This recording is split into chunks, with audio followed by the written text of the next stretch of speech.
Basta dito sa hawk bag. Ilipat natin. Ay, nagpulupot-tulog. Yan, ililipat ko siya dito guys. Ito na ang mga ball pen. So, may ball pen, highlighter, mini paper,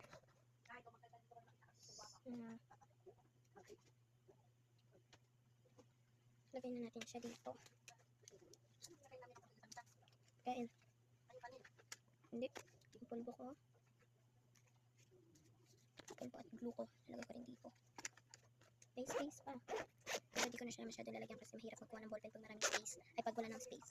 So, sa notebook naman tayo. Wala ng space niya guys. Kasi dito ang liit. Pinakasya yung mga gamit ko guys. Nasa ibabaw na siya lahat. Ay, hindi ako nakapagpalit ng damit kanina. Mabaho pa to, so dadalhin ko siya pa rin bukas.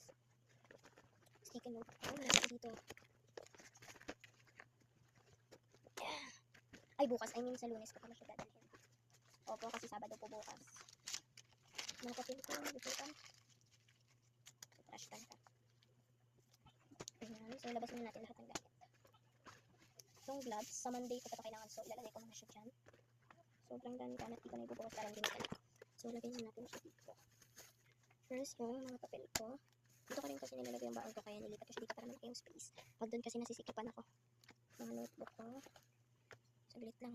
Bakit na kasi lumagan yan. Notebooks na lang unahin para hindi siya mag-lawlaw. Notebook, yung ballpen, tapos notebook. Yan, nagagay ko na siya. And then, yung papel ko.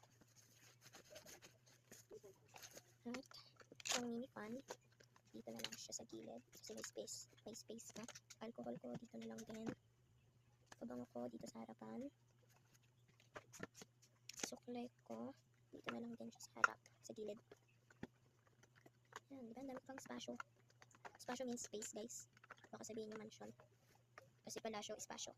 Yung highlighter ko ulit, dito na lang din siya. At yung Bible ko, dito siya. Yan. At yung pinasagutan sa amin, hindi ka na-check. Ipat ko na lang din siya here. Iipit ko lang siya sa Bible. And then, sticky note ko, ipit ko na lang din dito sa Bible.